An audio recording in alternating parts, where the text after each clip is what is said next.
Hola, esta es una nueva emisión de entrevistas MIST. Hoy tengo el enorme placer de conversar con Ernesto Crespo.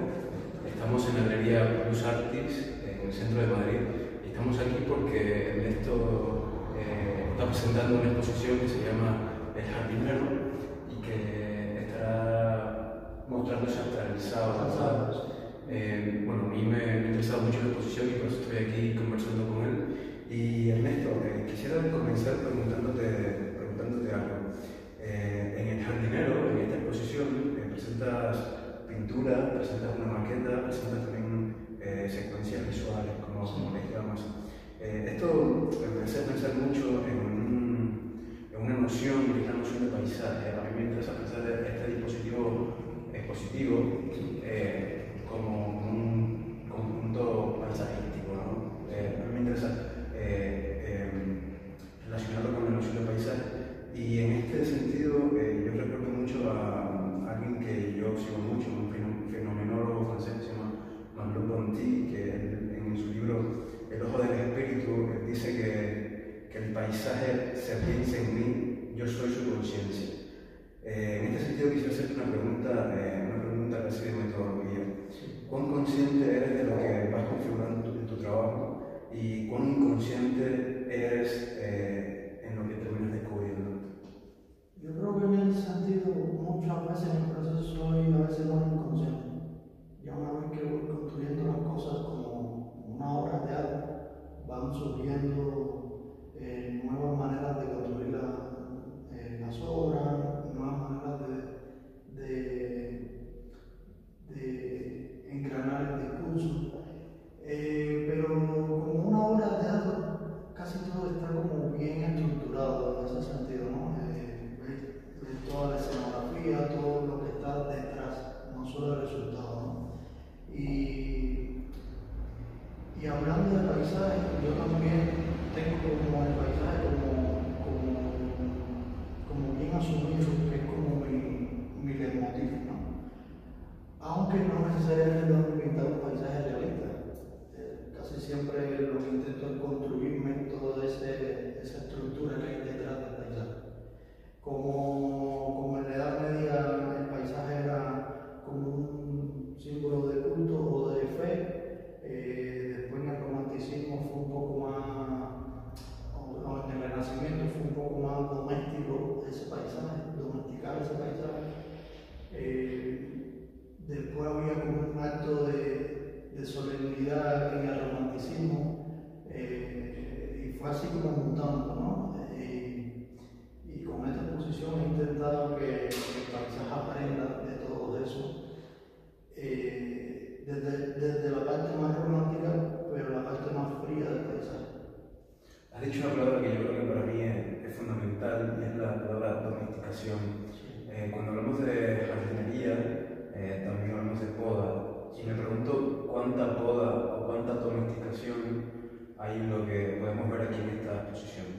En esta exposición lo que yo intenté, como uno de mis principales intereses, fue mostrar el control que tiene un jardinero hacia el paisaje. El control y el acto de fe, ¿no? de saber que la naturaleza muchas veces aparentemente creemos que nosotros tenemos como ese accionar arriba de ella, y al final nos damos cuenta que la naturaleza por sí misma es muy independiente del ser humano. Lo que pasa con la jardinería es que a veces obviamos que el ser humano es parte de la claro, naturaleza. Claro, el jardinero es la naturaleza, es la conciencia de la naturaleza. Exactamente, Claro. exactamente. Claro, en el arte se ha distanciado mucho eso, y esta muestra intenta unir esa arte y jardinería, o hombre y naturaleza, ¿no? Sí. Sí, tiene que ver mucho con esa tradición un poco teológica, porque no es la manera del artista en la que el creador se endiosa, ¿no? Tiene como un poder sobre la verdad. Y de alguna manera aquí tú estás reflexionando en torno a la noción de verdad también, en torno a lo que nos rodea. La verdad es de la ficción, ¿no? Sí, y al final, ¿pero qué es la ficción y qué es la realidad? Al final son dos nociones que se entrelazan, y que lo fictivo está dentro de lo real y lo real dentro de lo fictivo, ¿no? Yo creo que también tú estás hablando sobre eso, ¿no? Sobre esa relación entre lo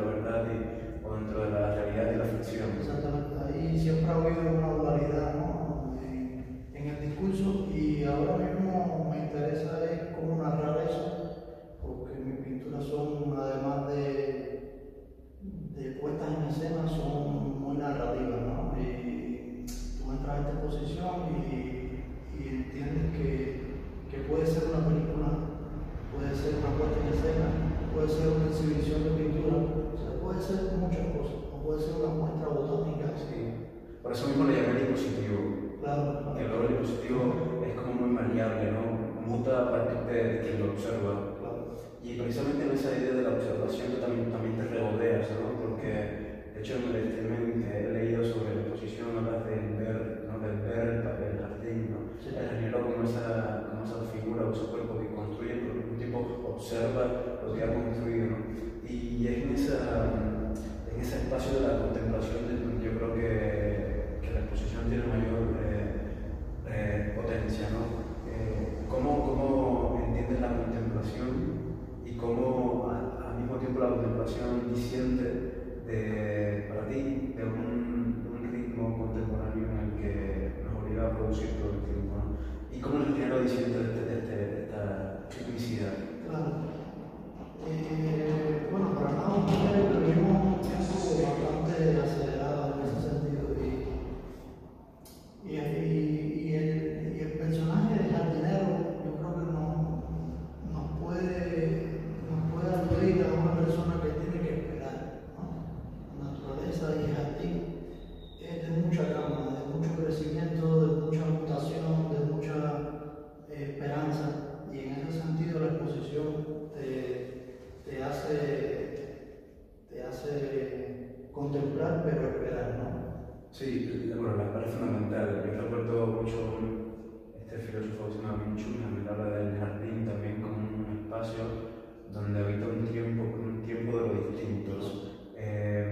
Me pregunto cuál es el tiempo de tu pintura, o cuál es el tiempo de tu creación, o si hay un tiempo que lo domina, o qué tiempo te propones cuando creas, ¿no?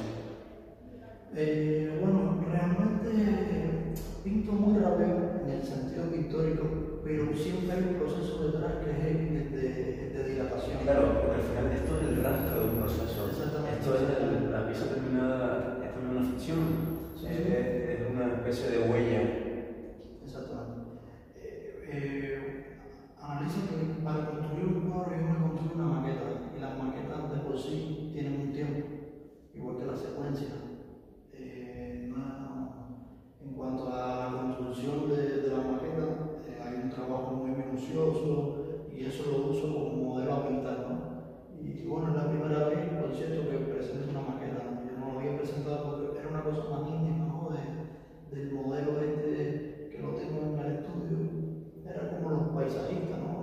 Íbamos afuera a pintar o tirábamos fotografías y entrábamos al estudio.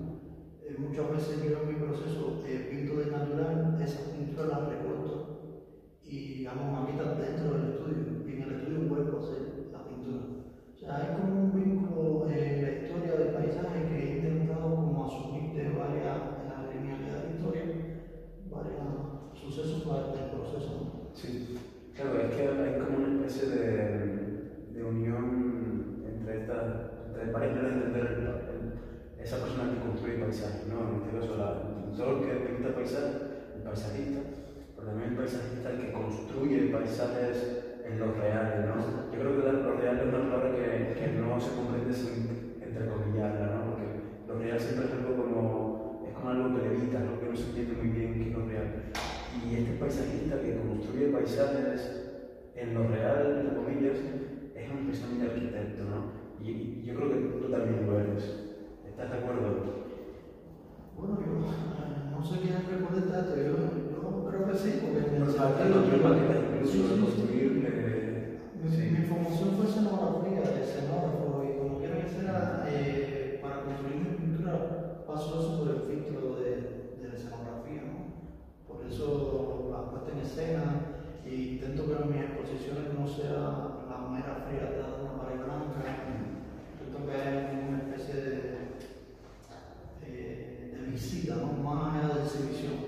Sí, yo pienso mucho a partir de lo que dice Ernesto, que en ese momento donde el gesto es esa visión, donde la visión es ese gesto, no hablamos de la mirada del jardinero que puede ser también con una mirada un poco visca, pero en el sentido de miope, porque es una mirada que es una mirada estrambótica, ¿no? Una mirada que intenta rehacer lo real, ¿no?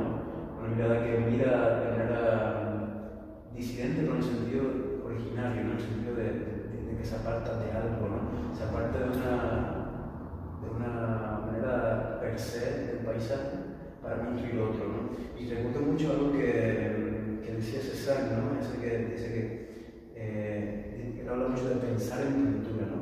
Y en este caso tú piensas en jardín en pintura.